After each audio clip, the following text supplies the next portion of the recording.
Buenas tardes, estimados participantes. Sean bienvenidos a la primera actividad síncrona correspondiente a la unidad curricular Sistemas y Procedimientos Contables, periodo académico 2025-7. ¿Quién les habla? La profesora Leonora Medina. A lo largo de la disertación hablaremos un poquito acerca de las unidades correspondientes a la materia, explicando algunas pautas que ustedes deben seguir también en cuanto a las actividades evaluativas que se tomaron en consideración acá. Fíjense una cosa, el plan de evaluación correspondiente a la asignatura consta de dos cuestionarios que tienen una ponderación del 50%. En dicho cuestionario usted podrá realizar tres intentos y en ese caso se tomará la ponderación más alta que usted haya sacado en esos tres intentos. Es importante señalar que usted dentro del aula tiene un modelo de cuestionario que usted puede revisar, puede realizarlo, que es similar a lo que usted se va a encontrar en la evaluación final. Adicional a ello, cualquier duda que usted tenga, puede hacerlo a través del foro de dudas, porque de repente la duda que usted tenga puede ser la duda que tenga otro participante y se pueden aclarar de forma simultánea. A continuación comenzaremos con lo que tiene que ver con la asignatura y algunos procesos que son importantes dentro de lo que es sistemas y procedimientos contables. Fíjense una cosa, dentro de los sistemas en forma generalizada, es importante señalar primero que nada lo que es un sistema. Aquí les traje a colación una definición de Catácora que señala que un sistema es un conjunto de elementos interrelacionados que interactúan entre sí para lograr un objetivo común. Como ustedes pueden ver en la lámina, dentro de lo que son los sistemas existen entradas y existen salidas.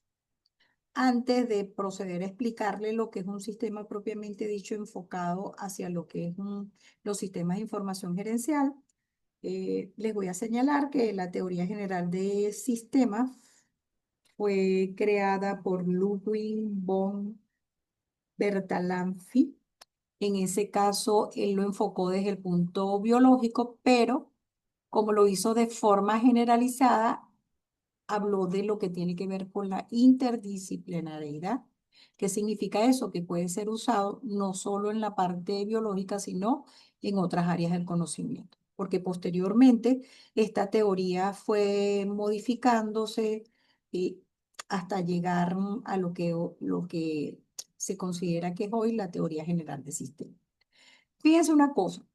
En el caso de los sistemas de información gerencial, cuando hablamos de entrada, estamos hablando de insumos, datos e información que entran dentro de un sistema. En ese caso, los sistemas usualmente, cuando son los sistemas abiertos, que son los sistemas que se manejan en las organizaciones, va a estar estrechamente relacionado con lo que sucede dentro del sistema, con lo que sucede fuera del sistema. Cuando hablamos de ambientes, el ambiente externo, estamos hablando, por ejemplo, en el caso del ambiente externo, en materia tributaria, cuando hay cambios en las normativas legales, es algo que sucede fuera del sistema o fuera de la organización. Pero, sin embargo, estas variables afectan el sistema. La inflación, que es otra variable que sucede fuera del sistema, pero afecta lo que sucede dentro de la organización. Entonces, como ustedes pueden ver, las entradas que se realizan tienen que ver con los insumos y la información que entra dentro del sistema. Cuando hablamos de los sistemas, estamos hablando de sistemas automatizados. Y en ese caso, estos sistemas automatizados tienen una serie de datos que son procesados y posteriormente, ¿cómo salen del sistema? Puede salir, por ejemplo, los informes, los estados financieros, en su defecto puede salir un informe para la gerencia, puede salir un análisis de cuenta, pueden salir los asientos contables. Entonces, como ustedes pueden observar, hay una serie de elementos que conforman el sistema que son procesados dentro de estos sistemas automatizados. Adicional a ello, dentro de estos sistemas existen lo que se denominan los sistemas de control, que los sistemas de control no son más, como su nombre lo indica, controles que se aplican para saber si existen algunas desviaciones que garanticen de alguna manera que la salida que se produzca sea consona para el proceso de toma de decisiones de la organización. Entonces, los sistemas de control ayudan a la organización a verificar que todo esté funcionando de forma idónea y garantizar que la información financiera que salga del sistema sea los datos fidedignos y acordes a la realidad de la organización. En ese sentido, estamos hablando de que los sistemas de información gerencial primeramente tienen que tener un software. El software es, digamos, el sistema que se va a utilizar, que ahorita a nivel contable hay muchos paquetes estandarizados que se utilizan como sistemas de información. Adicional a ello, debe haber un hardware y los datos son los datos que tiene la empresa para luego ser procesados por ese software y para ello debe haber un recurso humano que es el que suministra la información al sistema. Recuerden que a pesar de que actualmente hablamos de la inteligencia artificial y que por medio de la inteligencia artificial se manejan volúmenes de datos sumamente amplios, el recurso humano y el ser humano sigue siendo importante dentro de lo que es el manejo de la información para, primero, para introducir la información y seguidamente para analizar la información que salga del sistema. Siempre va a requerir la parte humana, independientemente que a través de lo que es la inteligencia artificial se puedan manejar datos, digamos, bastantes datos, pero en su defecto siempre el factor humano es de vital importancia. En ese sentido, vamos a hablar de lo que son los sistemas contables. Cuando hablamos de un sistema contable, como lo dice acá Catácora también, es el eje alrededor del cual se toman la mayoría de las decisiones financieras de la empresa y un sistema de contabilidad no es más que normas, pautas, procedimientos, entre otros. ¿Qué significa esto? Que los sistemas tienen unas normas y unas pautas que se deben seguir a cabalidad para lograr que la información que salga sea idónea. Adicional a ello, dentro de lo que ustedes pueden ver dentro de lo que es la lámina, están los elementos del sistema de información contable. Porque en base a los elementos, a la información contable, se toman las decisiones gerenciales. Primero que nada, hablan de lo que es el talento humano, que es el personal que labora dentro de la institución que maneja la parte contable. Posteriormente, los documentos o soportes que se van a utilizar para alimentar el sistema.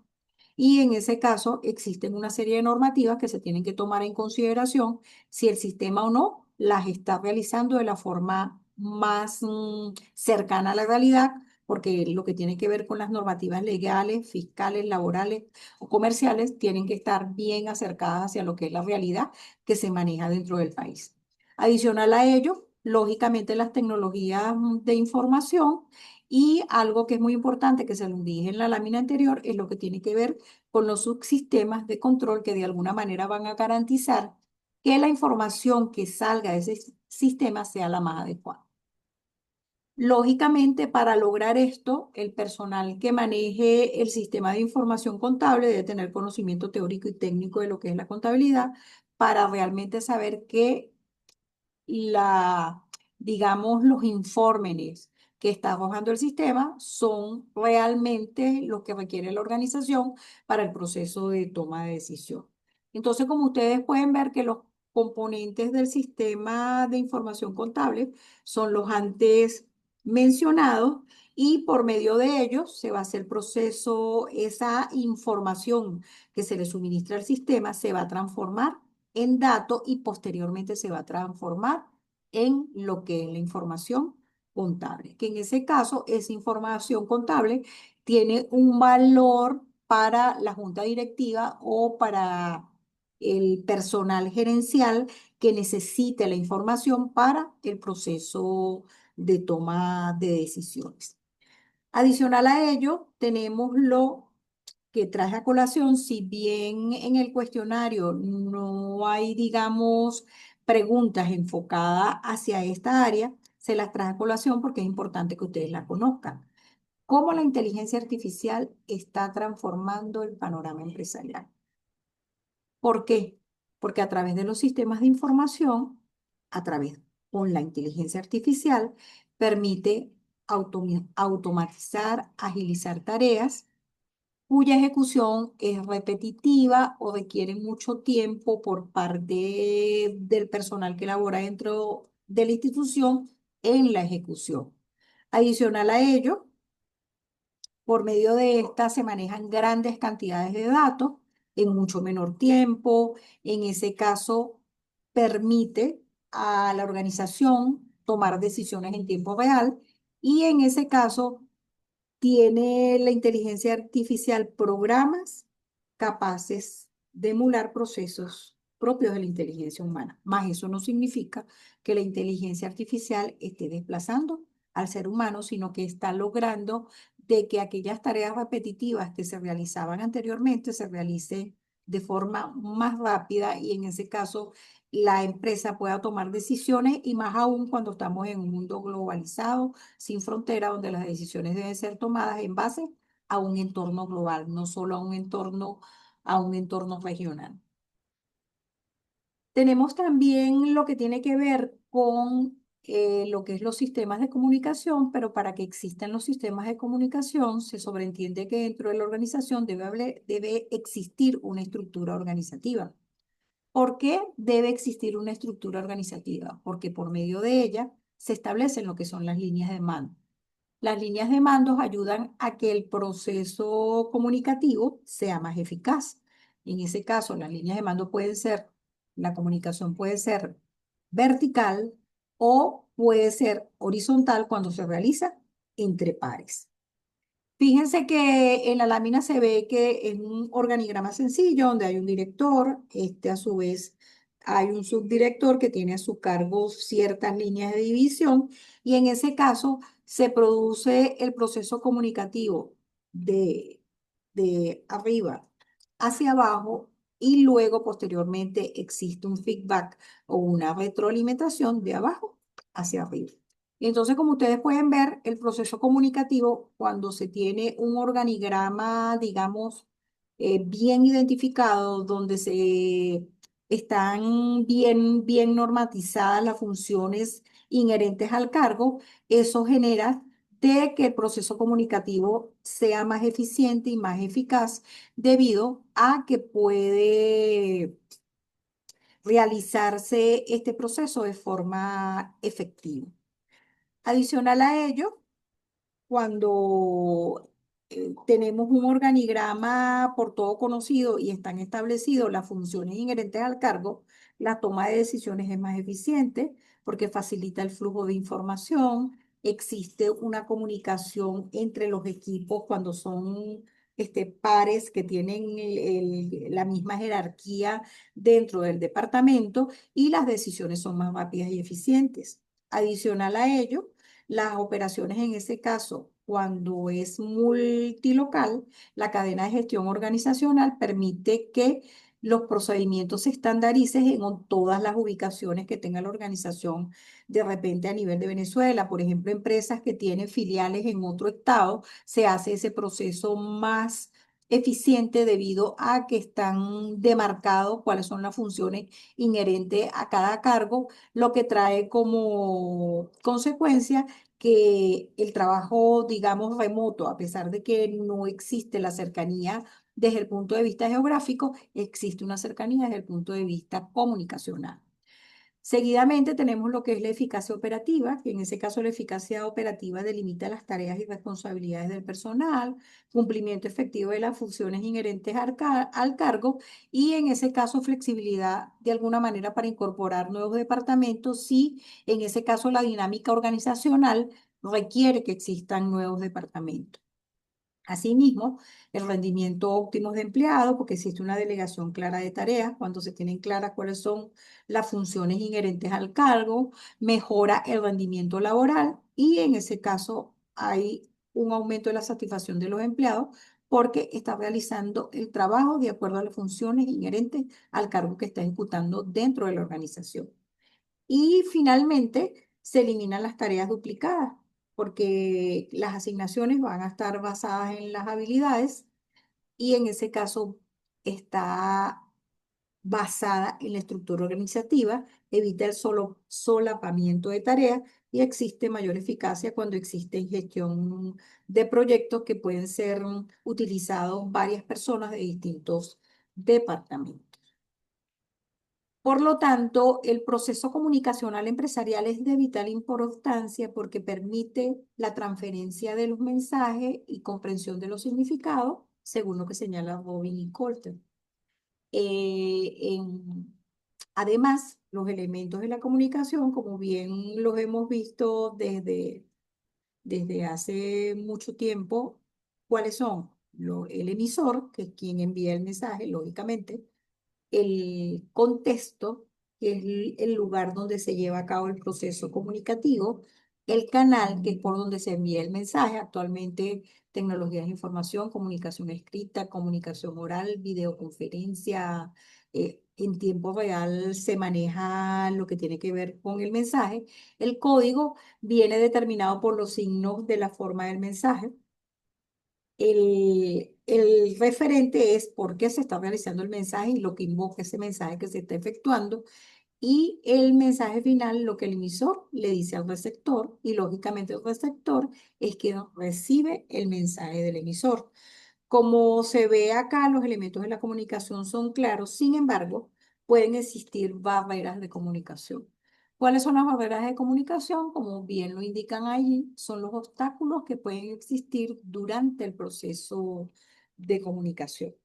En ese sentido, pueden haber barreras físicas que son debido al ambiente que entorpece la comunicación, por ejemplo, el ruido externo. En ese caso, no existe de repente un buen feedback y todos hablan a la vez, lo que genera que no se entienda lo que se quiere decir. Las barreras fisiológicas que tienen que ver con las condiciones de las personas que dificultan la comunicación. En este caso, puede ser una persona que tenga cierta discapacidad, digamos, desde el punto de vista físico, que imposibilitan que el proceso comunicativo se lleve a cabo. Las barreras semánticas, lógicamente, las que tienen que ver con las limitaciones lingüísticas, por ejemplo, si el receptor no conoce el idioma del emisor. Otra serían las barreras psicológicas que tienen que ver con las condiciones emocionales o el tipo de personalidad que tenga el, el mensaje y que de alguna manera interfiera con ese proceso comunicativo debido a que el receptor se sienta, digamos, perjudicado con lo que dice el emisor.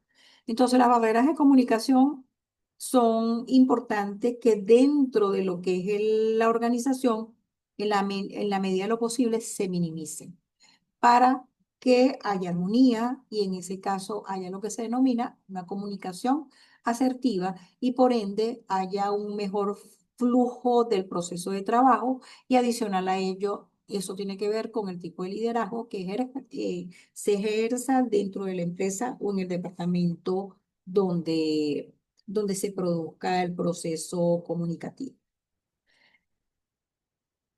Tomando en consideración lo dicho anteriormente, por eso es que la comunicación, como bien se señala, es un proceso complejo de significado, construcción de sentido y negociación de normas.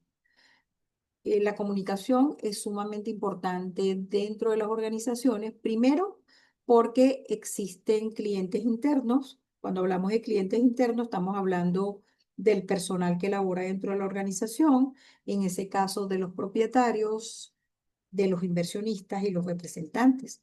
Cuando hablamos del cliente externo, estamos hablando de que fluya el mensaje de la empresa a los clientes externos en cuanto a lo que son los proveedores, acreedores, clientes, la sociedad en general y en ese caso el Estado, en el caso nuestro, el Estado venezolano. Esto trae, digamos, como verdiente que debe existir dentro de la organización para que este proceso comunicacional se realice de forma efectiva, debe existir una cultura organizacional y en el caso de esa cultura organizacional debe existir también un clima organizacional interno, fluido, armonioso. ¿Y eso cómo se logra? A través del liderazgo, a través de los valores, que en ese caso los valores vienen dados porque es la responsabilidad, la empatía y todo lo que se lleva a cabo. En ese caso, las normas de convivencia que existan dentro de la organización, cuáles son las creencias que tiene y la motivación que tenga el personal, que eso es, y el comportamiento que se refleje en ello, ya que eso es cíclico. Siempre se van a cumplir esos procesos de forma cíclica. Lógicamente, si existe un buen proceso comunicativo y existe una cultura organizacional armoniosa, esto trae como consecuencia que lo que se proyecte fuera de la empresa, o sea, lo que significa, lo que es la imagen corporativa, también sea de esa manera y que se da a conocer a nivel de todo lo que está fuera de la organización. Por eso es que fíjense que todo está englobado, que lo que sucede afuera también, lo que sucede dentro de la organización también afecta lo que sucede fuera de ella. Muchas gracias por su atención. Espero verlos en una próxima oportunidad. Muchas gracias.